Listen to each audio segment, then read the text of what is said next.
Today with the lead project designer, or lead project leader. I'm good at this. I'm a professional, guys.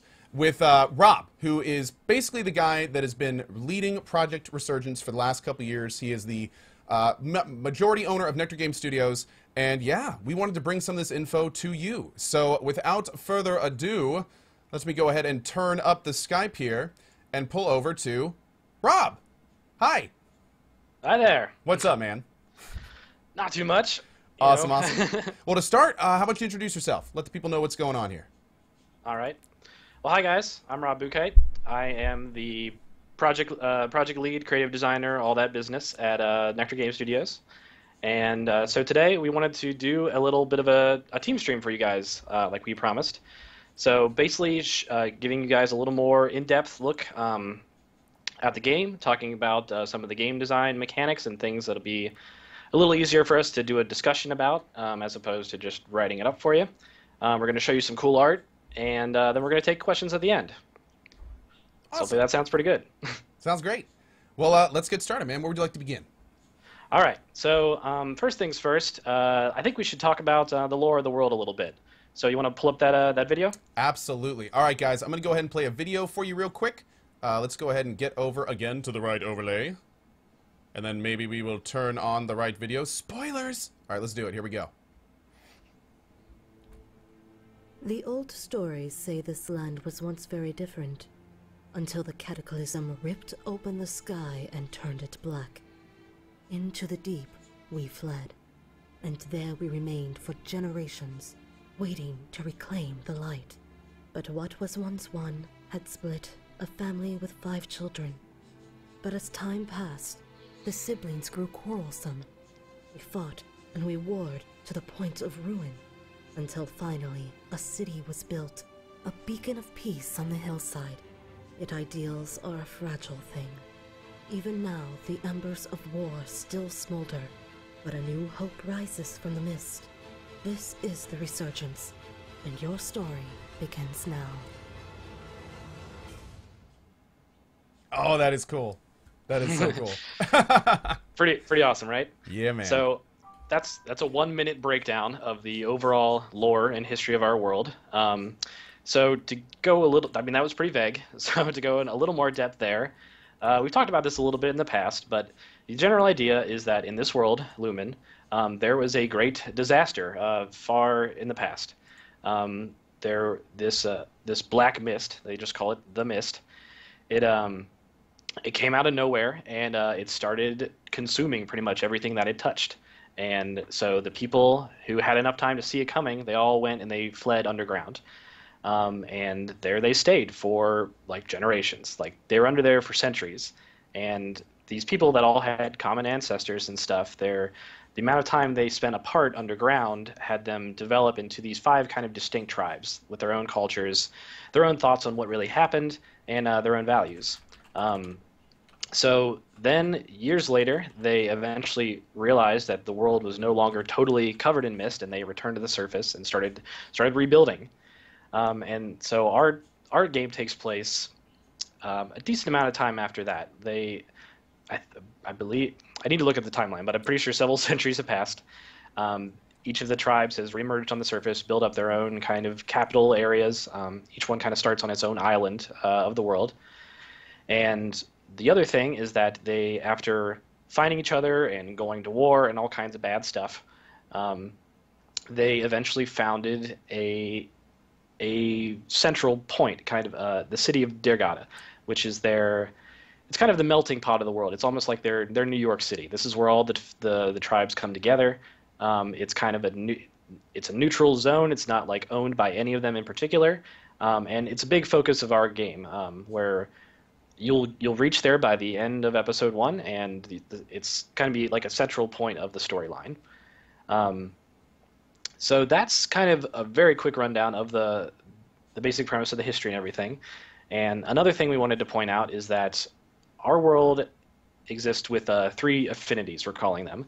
So this is basically 3 sources of power that run everything. So that's the natural and the physical world, just like manpower, you know. And then there's also technology, which some of the tribes have advanced more than others. And then there's also magic, which we're calling it depends on these crystals called ambrosia. So the practice is called weaving, and it depends on these magical crystals. So there's these three aspects that you can develop with your characters. Each one of the tribes has their own kind of favorite, or a mixture of the two. Yeah. Yeah, yeah. A couple of them are combinations, like they treat them all equally. So pretty much everything in the world is focused on one of those three affinities or a combination. And that's kind of where the Dieselpunk aspect comes in with what we're doing. I mean, it's not really steampunk and it's not really Dieselpunk because we don't have that Victorian era or like the World War I kind of stuff. But the art style is it's pretty Art Deco influenced. We do have gasoline or something very similar to it in the world that some of these machines run on. So we felt like Dieselpunk was the best thing we could relate to without just making up our own thing. So yeah, we're trying. There's technology in the world, like revolvers are pretty much the most advanced form of firearms. There's lots of machinery, and there's also these relics from the people who came before. We're calling them the Ascendants. These are the ones who got wiped out by the Cataclysm. There's very little info about at the beginning. Right. Which we will not be talking about very much. We will not be talking about that too much. Yeah, there's ruins, there's artifacts, you can find them. That's all you need to know. And so yeah, that's the basic premise of the lore and all of that stuff. So now I figured we should take some time to really get into character creation. This is it's a question we've been asked about a lot, so I wanted to kind of go more detail into this whole thing. So why don't we bring up one of the first tribe images? Cool. And so one of the most important aspects of the character creation is the tribe. It's basically the races of our world. And like I said before, they're all human, but they have their own culture and their own abilities. So the first one you see here is the Dresde tribe. People are very excited about them. They are a desert-dwelling tribe. They value technology and magic equally. And let's show their crest next. And this is a cool concept. Can you explain the Crest system a little bit and kind of like how that was introduced and where we're going with that? Sure. So the idea behind the crest is that we wanted each tribe to have kind of a symbol of their culture, inspired by things like Game of Thrones, where they have the houses that have this symbol that they can put on their swords and their banners and their shields. And so we wanted each tribe to have a very unique symbol to represent them, that they can show that like they've designed for themselves. So the Dresde one here is one we've been struggling with a lot because a lot of the stuff we come up with was very kind of assassin heavy or very aggressive looking, and like we feel like that's not really a symbol like a tribe would come up for it itself. Like even if they are known for being assassins, that's not something they'd put on their flag, you know? So we came up with this idea for a flower to represent them because for one thing, desert flowers, like something that grows on a cactus, it's something beautiful, but it grows very stubbornly in an environment it doesn't belong in. Very much like these people who are a bunch of nomads who travel around the desert for any kind of oasis, water, resources they can find, basically. That's very much an essential part of their culture. So we went with the flower for that reason, and also we thought it might be fun if this flower was actually a key component in a poison that their assassins use very often. So it's secretly deadly, even though it looks harmless. And so we haven't settled on one that we like the best yet. Right here you can see 6 variations that we're working on.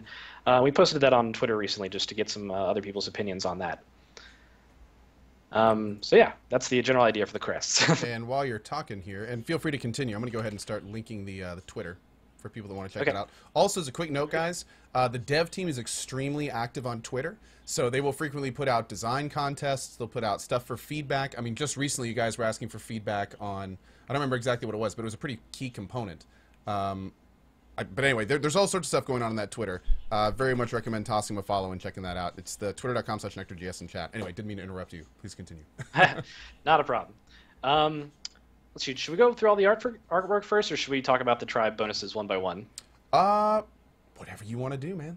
All right, let's just go to the next artwork then. Let's do it. So this is the Ragnars. They are the most naturalistic tribe.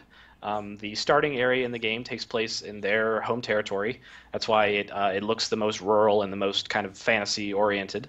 So these guys are hunter-gatherers. They live off the land. They believe in honor, self-reliance, and just living off your own strength, basically. So these guys are the most kind of fighter-oriented of all of our tribes. They're the most of the physical, natural, or affinity. As you can see, why them wearing these furs and a lot of natural-looking stuff. So in their tribe, their crest is this thing here. We wanted something that looked very much like a tree or very plant life reminiscent. So we had this. It's kind of a leaf shape that it looks a little bit like a spear. And we very much wanted to have a Celtic kind of Viking influence with it, and that's why we ended up with this one, which we're very happy with. So let's move on to the next one. All right. So these guys are the Silesians. These are our magic-focused tribe. These guys have some really cool lore behind them. Yeah, they do. So they're the ones who discovered magic, that it even exists at all. They found the ambrosia and they learned how to use it. And so it's very much tied into the DNA of their tribal culture. And it's also the reason that they have these kind of bright streaks of color in their hair, and they have these tattoos on their body very frequently. So the thing about them is they're very much isolationist. They didn't want people kind of coming to their island, and they're focused on harmony and wisdom and just kind of unity with the rest of the world, basically. And for their crest, we haven't finished this one yet either. So we got 6 variations here, the most recent ones, and because of the whole harmony slant, we were looking at something kind of very like yin yang like, or showing kind of a bit of a magical influence. So we came up with these, and we haven't really.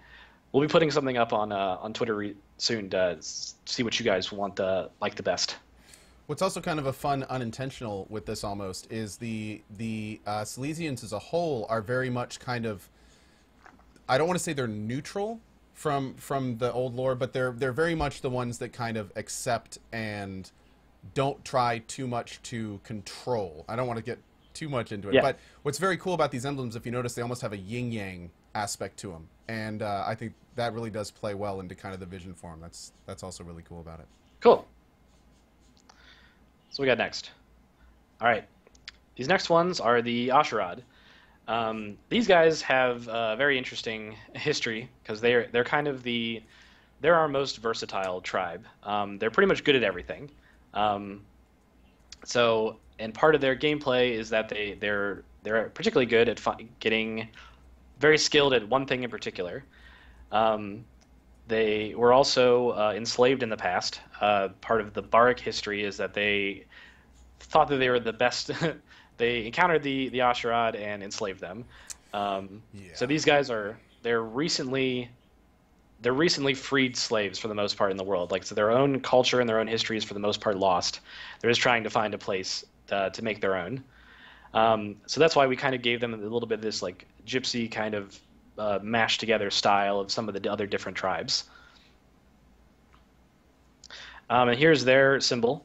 Because of the whole being freed from slavery thing, we wanted to very much kind of fight the power vibe with them. And we also went with this kind of sun shape because, as you can see, they're all very, very tan, very blonde. Like the sun kind of symbolizes them in a way. Now, is that drop on the hand supposed to represent blood? Like a bloodied fist kind of thing? Yeah, we were thinking about all the blood that they shed winning their own freedom. Very cool. Kind of a never forget kind of thing. Very, very cool. And here's the parts. Yes. One of my favorites, the most tech heavy of all the tribes. So the Bariks are the ones who've advanced technology the most in the world. And as you can see, they have kind of advanced like heavy armor. They look the most Dieselpunk in their style, and they also have these cool metallic tattoos on their bodies, which kind of helps them resist getting shocked by electricity and any kind of mechanical things that they're tinkering with. And you'll also notice their eyes are kind of shiny and white. And one of the things about them is that they decided that it was best to live in like total darkness underground, conserving energy. And so that many of them get this surgery when they're children to kind of make it so they can see in the darkness. And that also affects your character in the game. And what's really interesting about these guys is, as Rob mentioned earlier, when there was the Cataclysm, not going into that at all, but basically when everyone had to kind of retreat under the ground into these various different structures, many of the tribes, you know, saw this as a big issue, as a problem. They treated it as a problem. But other tribes, like the Barrack, they saw it as more of an opportunity. They developed it. They kept growing underground instead of seeing it as a stagnation of their culture. And that's one of the reasons that we kind of see the changes in them that we don't necessarily see in all the other tribes. Right. So, I mean, they are all about, like, preserving knowledge, advancing science, and pretty much through any means necessary. So this symbol here is... Exactly. So this symbol here is their crest. So we figured the gear and the wrench are very much fitting for them. And we also had this kind of banner flag thing behind them because they are the most imperial of all the tribes. Because once they reemerged on the surface, they figured that it was basically their job to reunite the world, even if that was by force. So yeah, they created a big empire, like enslaved the Asherad, and all that business until the Silesians eventually stepped in and said, no, you can't do that. And the Silesians were the ones we saw before, the more magic-oriented, which basically put their foot down and said, yeah, what you're doing isn't really going to fly. And they did something about it, and you'll learn more about that in the game. Right. All right, so is that all the tribes? Let's see. Got another one? Yeah. No, I think we have... Okay. No, I think it's cool. it, yeah. All right, let's switch over to the design doc then. Mm-hmm. So we've talked about this a little bit in one of our most recent updates. So we talked about the gameplay implications of each of these different tribes. So as you can see here, this is one of our own design docs about each of the specifics about the tribe when you pick them for character creation. So each of the tribes gets 2 bonuses to attributes, one large one and one minor one, and then one penalty. They also get smaller bonuses to their defenses and skills, and each one also comes with a talent that is specific to their tribe. For instance, the Ragnar have Tenacious, so if they get below a certain amount of health, they do more damage. The Barks have the Eye Shine thing to see in the dark. The Silesians are always considered to have a channel, which lets them do magic without the use of like a staff or a wand or something. The Dresdi have Mirage Step, which helps them get in and out of melee confrontations easier. And the Asherad have Mist Resistance. So you will encounter mist in the world, and one of the gameplay mechanics we're kind of thinking about is that it lets them kind of resist the corruption of the mist as they deal with it. A little bit like a radiation system from Fallout. And you're not going to hear too much about the mist today, but the mist mechanics, what it is, how it is involved in the world, it's very in depth. There's a lot of risks, a lot of choices that we made with the mist that makes it something that really hasn't been seen too much in kind of this genre before, and it brings up some very interesting opportunities for mechanics that we are definitely capitalizing on. So not going to hear too much about it today. That'll probably be in a future show, but stay tuned for a lot more information about that. Yeah. And I also just want to point out that everything we go over today it's not set in stone. So this is the best designs that we've come up with, but we very much want to bring you guys into our design process and help make this game as good as it can be. So we want to have a discussion as opposed to just telling you what we're doing. So yeah, let's move on to character creation next. So you can go ahead and bring up the work in progress UI for that. But so your character's place in the story is that you will have a when you start the game off, you get a little brief description of your character's background. So this kind of, there's a major event in your character's childhood that kind of put them on the path that you will be following in the rest of the game, and kind of discovering what really happened to you as a kid. So we'll give you a brief introduction on that stuff when you start up the game, and then we'll pretty much take you to the character creation process.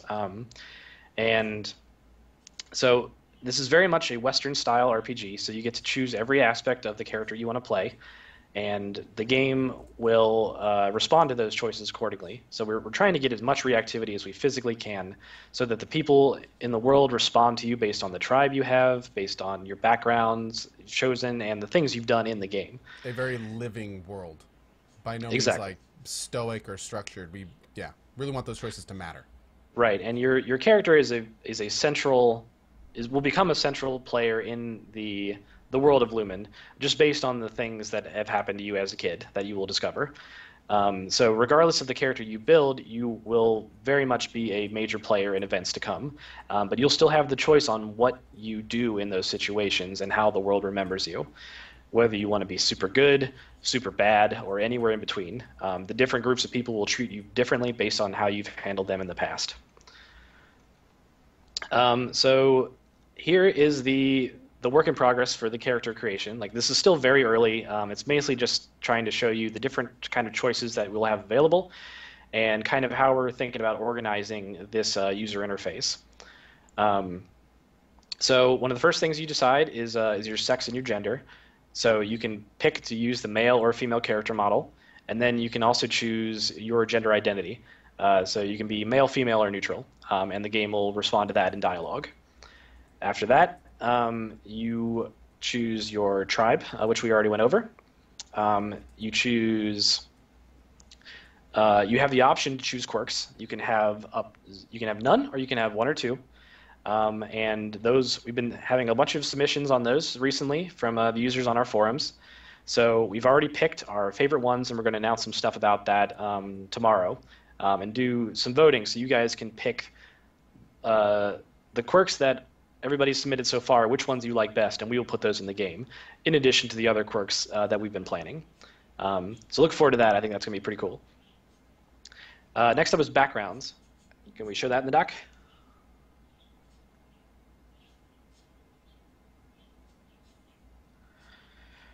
So backgrounds is, you get the choice of one of 3 backgrounds for your character, and it comes after the childhood events that I talked about. It's basically what your character did in the time after that until the story picks up. So you can choose to be a guardian, someone who is bound by their personal code of honor, pursuing justice, or a wanderer, someone who just values freedom, travel, and new experiences. Or you can be a criminal, someone who values survival and ends justifying the means, and law is just a construct. So based on those, you'll also get a couple other small bonuses to defense scores, skills, and maybe even a quirk specifically to that background. And after that, we'll talk about the attributes and how those affect your character. So there are 6 attributes in our game, similar to a D&D style thing. So there's strength, dexterity, vitality, intellect, focus, and clout. So some are more physical, some are more mental, but each one will basically, all characters start with a basic 5 attributes at the beginning character creation. You're not really going to fiddle with attributes while you're making your character. These are things you earn as you level up.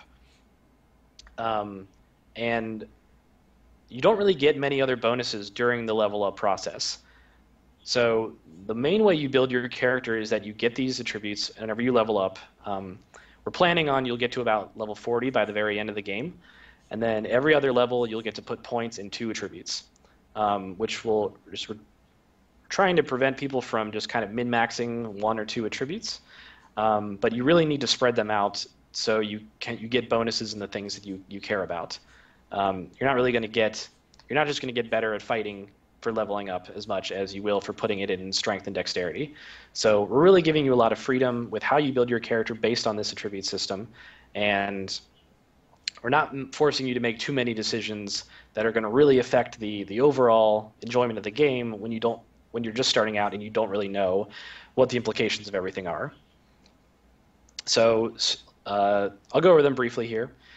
Strength is for physical damage. It affects your melee accuracy and just damage in general. You also get a little bonus to health for that and your encumbrance, or how much stuff you can carry.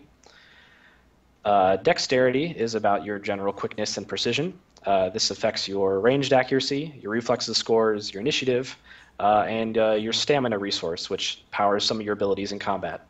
It's also one of the main factors in your action points, or how many actions you can do in a single combat, or each turn in combat, or how fast you are in real-time mode.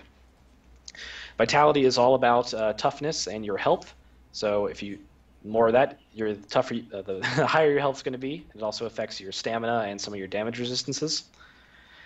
Intellect is just your general intelligence and cunning. This has the most factor on your weaving score, or your ability to do magic, as well as your clarity resource, which powers magical abilities. Focus is kind of like wisdom and just the general ability to focus your attention on any given thing, and just kind of the willpower of the character. So this has applications in ranged combat, critical chance, as well as your clarity scores, as well as how far your character can see regarding the fog of war. Clout is our social attribute. This is mostly it's kind of your charisma and force of character. It determines some aspects of weaving, some of the skills. It also affects an influence radius, which this is kind of it's a stat we've come up for with a bunch of abilities depend on it for kind of leadership and other thing like rallying your companions around you. And we might also have it affect how many companions you can have total, like some of those old school games that we love to. And so I talked a little bit about the level up process. So you get attribute points every other level, and you get to put 1 point in 2 different scores.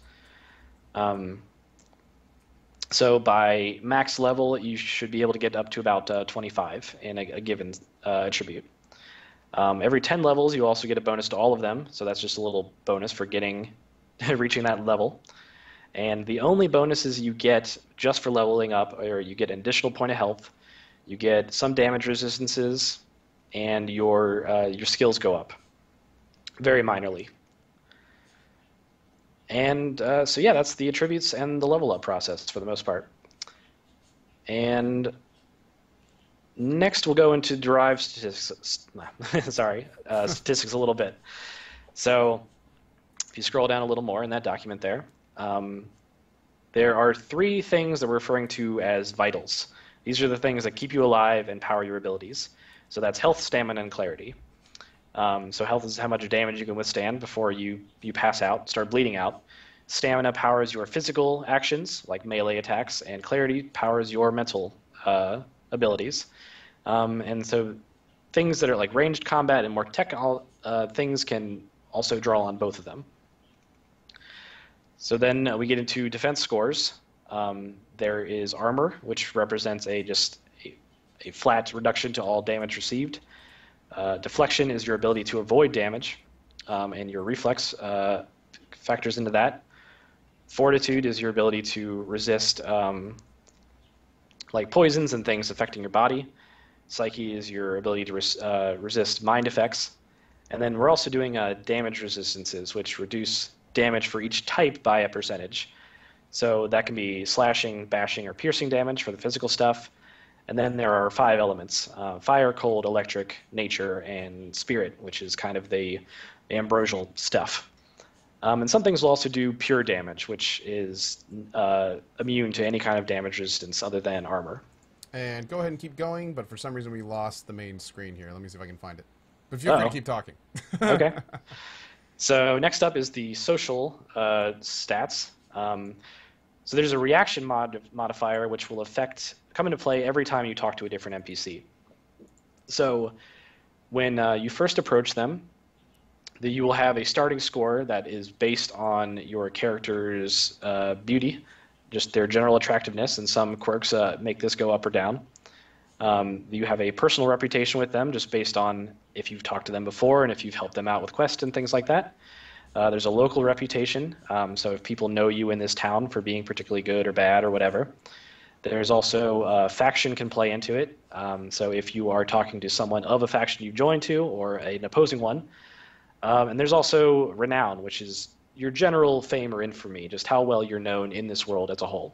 And so all these factors will play into your starting score, and then it'll go up or down based on your interactions with those people. So if you do nice things for them, they'll like you more, and if you steal from them or are mean to them, it'll go down. And so that'll affect things like buying prices, your ability to persuade them, and stuff like that. So next up, we get into all the combat numbers. So this is under the combat expertise section. So like we mentioned before, action points determines how much you can act in combat. So it'll be a number in turn-based mode, so you can see exactly how many actions you can do left. And in real-time mode, it represents animation speed. So the higher your AP, the faster you move and the faster you attack in real time. There we go. There's also fixed. Sorry about that. Okay, cool. So there's also grit, which is it's kind of it's a feature we're experimenting with right now. That it's kind of user-determined luck. So I've seen this mechanic used in several tabletop playing games before, where you can use your grit to basically improve your chances at a given task. So you'll have a limited number of uses of this, and you can use it whenever you want. And there's also accuracy for melee and ranged attacks. There's fall-off reduction, which makes it so the further you are beyond a weapon's basic range, the more you lose accuracy. There's damages bonuses for melee, ranged, and ambrosial type stuff. There's critical chance, which is how often you land a crit. Crit damage is how much extra damage you do for those. There's max throwing distance for throwing type weapons. Weaving increases the damage of all your spells. It's kind of a multiplier type thing. There's also regeneration for each of the vitals I mentioned before.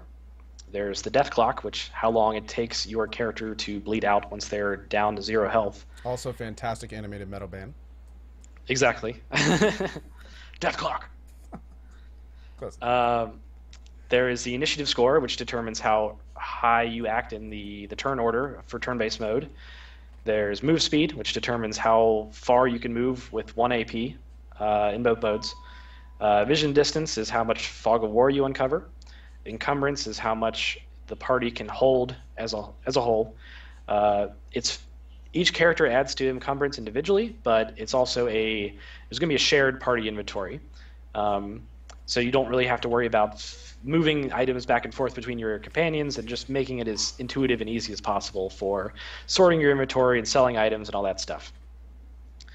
The influence radius I mentioned is for certain aura type effects, how large that is. And then there's the max companions, which is just the number of people you can take with you. And there's also an affinity score, which this determines, this gives you a small bonus to things of similar affinity. So the idea is that when you learn talents, which are our active abilities and passives and stuff, each time you learn one of those, it'll add into this affinity score, so giving you a bonus to like abilities.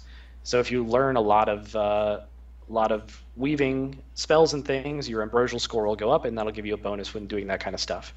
So we wanted to make a very deliberate choice here that none of the 3 affinities are opposed to each other. So it's just the more you specialize, the more you get bonus in that particular thing, but you're not being penalized in the other affinities.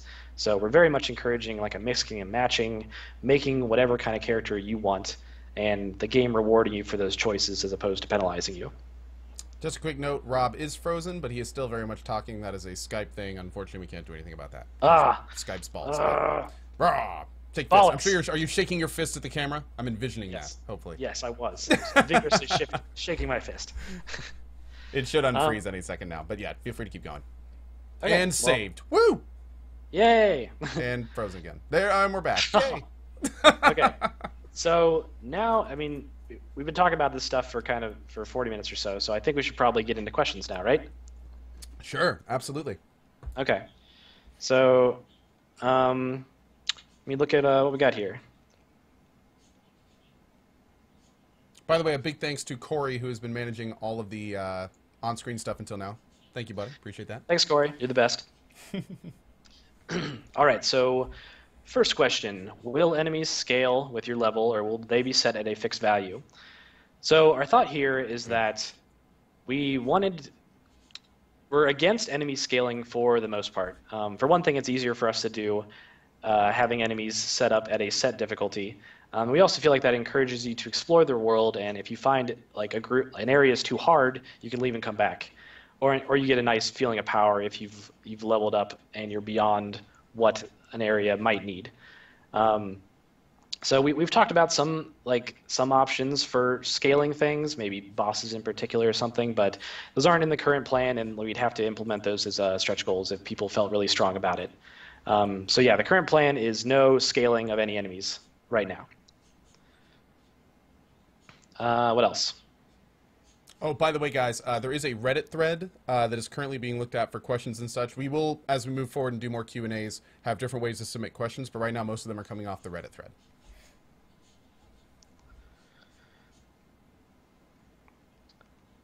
Let's see.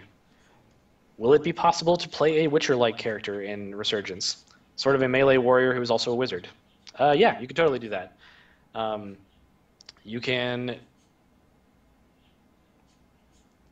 You're allowed to choose basically all of our talents. The active, passive, and modal abilities I talked about are kind of grouped up into what we're calling disciplines. These are like talent trees.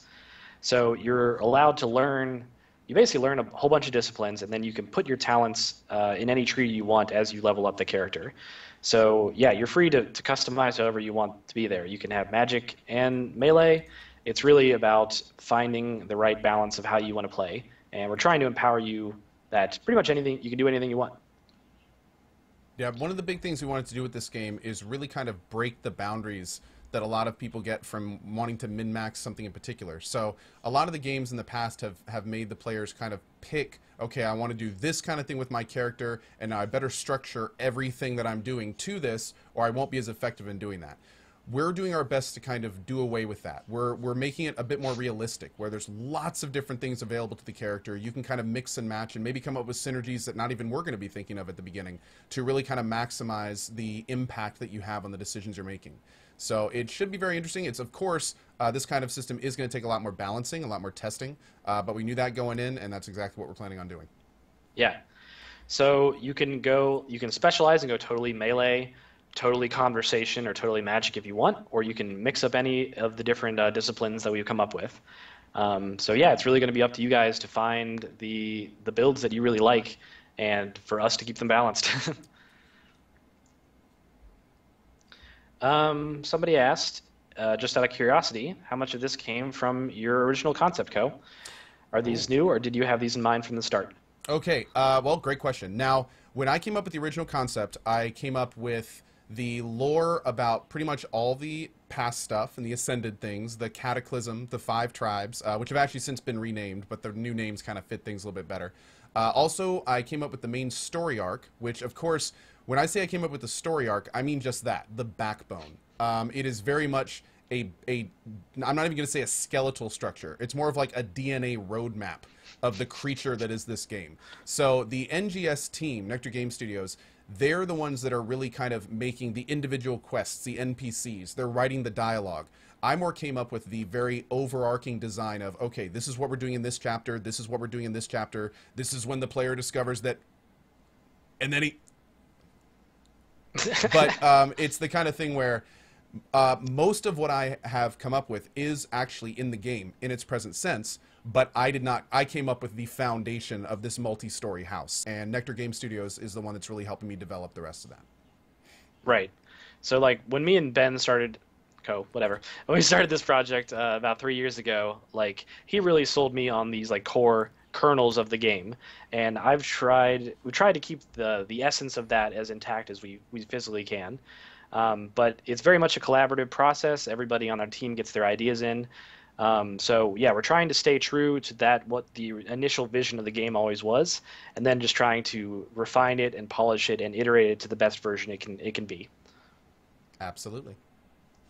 For the record, everyone saying in chat, my sound did not drop. I muted myself.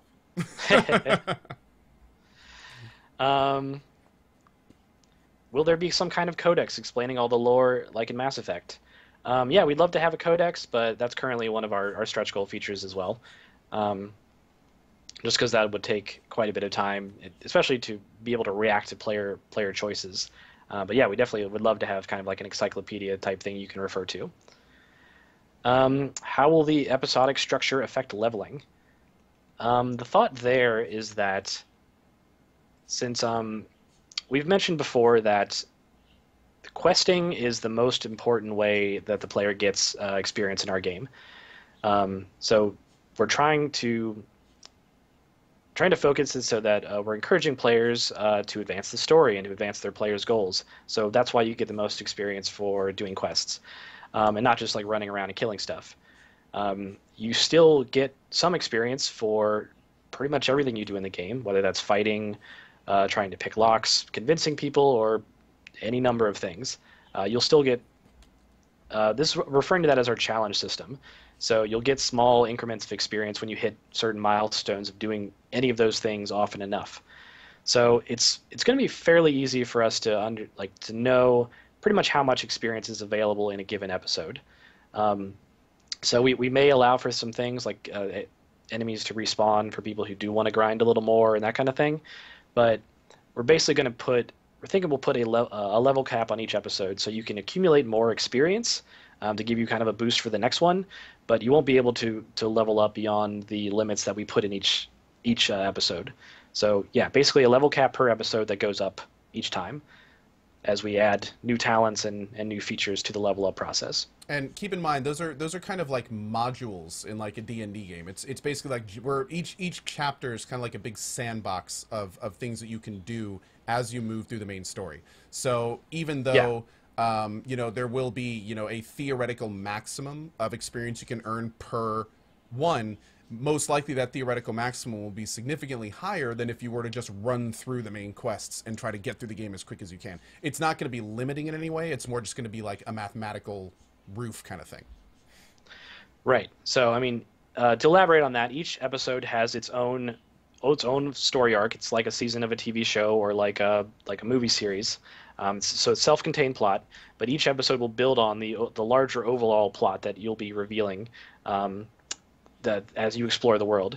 And like Ko said, each episode is its own kind of sandbox in its own location, and then each episode you'll go to a new location to explore that fully. And so that's basically how it's going to work there. And we're trying to be as non-linear as possible and let you kind of discover things at your own pace. Somebody asked, given the high cost to making games these days, how did the team end up with the $160K figure? Will it need more than that to fully complete the game's vision? No, we won't need more than that. We budgeted it so that for 160, we can give you basically our minimum viable product. So a full polished experience that's fun beginning to end and exactly what we've been promising so far. So if we are able to overfund, we'll add stretch goals and make it even more of a better experience with additional features, additional content, just to make it, to add in all the fun stuff we wish we could do from the start. But yeah, the 160 figures comes from basically each of us, like the team is going to be making like dirt money here. Like they're all going to be working for like minimum wage just so we can keep our costs down. And we all work from home. We're a remote team, so there's no office, there's no overhead. We all use our own software. So we are trying to be as frugal about this process as we possibly can. But I mean, we've been doing it on a budget. Yeah, we've been doing it for free for the past 3 years. So the money we raise here will just allow us to fully focus on it full time and get this thing out when we said we're going to.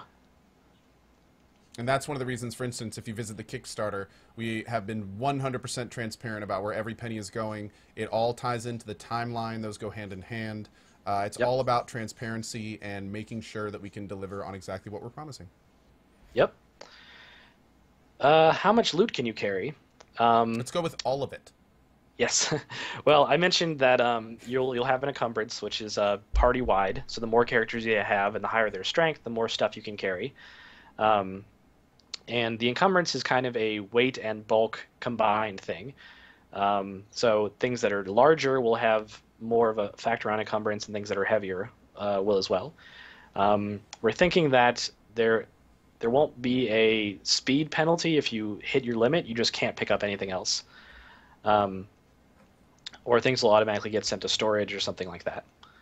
But yeah, that's the general gist of it. Yeah, the goal for our looting system is going to be, we want to make sure that you know, we set restrictions in place to make it so you can't just run through and pick everything up, because that, of course, has its own set of issues. But at the same time, we want to kind of learn from the mistakes of previous games. We don't want it to be over-intrusive. We don't want people to have to spend, you know, a large portion of their gameplay just managing inventory and having to run back to town. You know, we're doing it in a way where it gives meaningful restrictions without becoming annoying or pervasive to the experience. Right. So like we want player to make interesting decisions, not be wasting their time. Like I hated nothing more than like in games like Fallout, where I had to load up my companions with stuff, and then I had to talk to them to get all the stuff, and then I had to sell it, and I didn't like this whole multi-step process of it, and we're trying to expedite that as much as we can, so you can do the fun stuff. Will Resurgence run on Mac? Yep, that's the plan. We're offering, since we're developing in Unreal, we will be able to make the game for PC, Mac, and Linux with little extra effort there. Oh, side question. Any Sure. plans for mobile? Not currently. Most of that is just... Yeah, I mean, most of that is because mobile requires an entirely different input interface. Like, we're very much making our game for mouse and keyboard, so we'd have to totally change the UI and how you interact with the game to do it on mobile. Not saying we can't do it in the future, but it's probably not going to happen for Episode 1, so maybe down the line. Great. Somebody's asking... A quick question from Patrick Rock that we can just address really fast. Is there any building in the game? Currently, there is no building. The game is story-focused, character-focused, and as far as I know, and Rob, feel free to correct me here, I don't believe we have any plans for a building system in the game. Nope. Crafting not is a little bit differently, but not building. Yeah. Yeah. Mm-hmm. Someone's asking about the big PDF of the game design. Will backers get access to that at any point? Maybe. I mean, it's not in a state where I'd want to show it right now because it's not like totally cleaned up and there's some conflicting stuff in it and everything. But yeah, we might make that available to people later if you're really interested. Yeah. That's cool.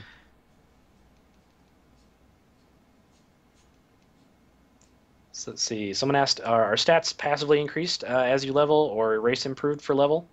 Do you have to put points into these? Yeah. The way I describe, like, your tribe abilities will not change as you level up. That's kind of, we wanted that to be a minor aspect of your character. So you're not kind of, we didn't want to feel like a tribe is constraining you into a single play style. It just adds to the flavor of the role playing and gives you some nice bonuses. But generally, you'll increase the attributes every other time you level up, and you can put 1 point in 2 different attributes. So by the end of the game, you can max out 2 attributes if you want to, but you'll need to spread out a little more if you want. Otherwise, some of your stats will just fall behind for not putting any points in them. Someone just asked a very good question, and because this is kind of a hot button issue these days, but we're taking a slightly different approach on it, and that is, what is the purpose behind our decision to make the game episodic, and what benefits is there in us doing that?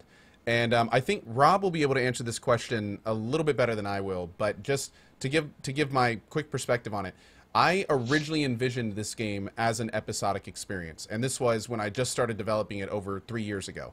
And at the time, there wasn't a huge amount of episodic games. It really wasn't quite as big of a deal as it is right now. But the main reason that we have gone with episodic is we are not a huge team. We do not have hundreds of thousands of dollars to throw at this project. But at the same time, we want a game that's fully developed. We want to make sure it's not rushed. We want to make sure that each chapter has all the care, programming time, artwork. We didn't want to cut corners. And by developing this game episodically, not only are we going to be able to kind of stretch out the development process so we can really focus on each one of these chapters, but more importantly, a team of our size is going to be able to make sure that each one of those chapters is extremely high quality. To put it bluntly, the overall scope of this game, we would not have been able to get to this point with the scope that we want in this game without doing it in a way like this. It would have had years more development. We would have had to lock down a lot more external funding. It would have been a completely different thing. So by doing this episodically, not only are we going to be able to focus on each of the chapters individually and really make sure they're each something special, but more importantly, you guys can decide what chapters you want and don't like. You can play a chapter or two and then just not decide to buy the rest. It gives more options both to us and to you. So it's not really done in the traditional style where we're just like making it episodic to charge more each one and do that kind of thing. It's actually about the same price at the end of the day, and the only real reason we're doing it is, again, so we can give that little bit of extra loving to each chapter as it's made. Hi, kid. Yeah, so I mean, Code totally nailed it. The main reason is cost of production. Like, game development is expensive, and that's why some, like, AAA studios, the millions of dollars, you know? So if we were to try and build all 5 episodes as one complete experience, like, it would be at least 5 times the cost, like, at least. Not to mention that, we are keeping the cost of the total series under like a AAA title. So the first one will be $15, and each following one will be $10. You can get a little bit of a discount by getting our season pass now during the Kickstarter, and we also thought it was a much lower entry bar, so you guys can try the first episode and see if you like it without having spent like $60 on a game. You may not like the whole experience. It also gives us ability to do interesting things with the story, like having time pass between each episode. So the characters are in different places, and your interactions with them as the player character will be a bit different. They also gives us the chance to really respond to fan feedback between each episode. So once episode 1's done, the stuff you guys liked and didn't like, we really want to listen to you and help iron out those problems as much as possible for later episodes. So yeah, I promise you we're not making a cash grab here. Like, we are trying to do it. This is like the opposite of a cash grab. yeah, we're trying to do it as cheaply as possible and to bring you guys into the process as much as we can. And Rob, if you could kind of expand on this a little bit, because a very common question when talking about episodic is A, how long will each episode be? And B, what are we expecting the overall length of the game to be? Sure. So in terms of game time, I've been ballparking it at just 5 to 10 hours per episode. So that's 5 hours of like main storyline content, and then another 5 hours of side content for like exploring the areas fully, talking to all the characters, learning their backstories, and doing the side quests. So like I said, that's ballpark. We won't know for sure until we actually get episode 1 done. And the game will also probably take longer in turn-based mode, just because things take longer in turn-based mode. So overall, we're looking at probably 25 to 50 hours for a single playthrough. And because there's so much reactivity in the game and you have so much choice over your character, just playing a different character and doing different things will definitely really ratchet up the total playtime there.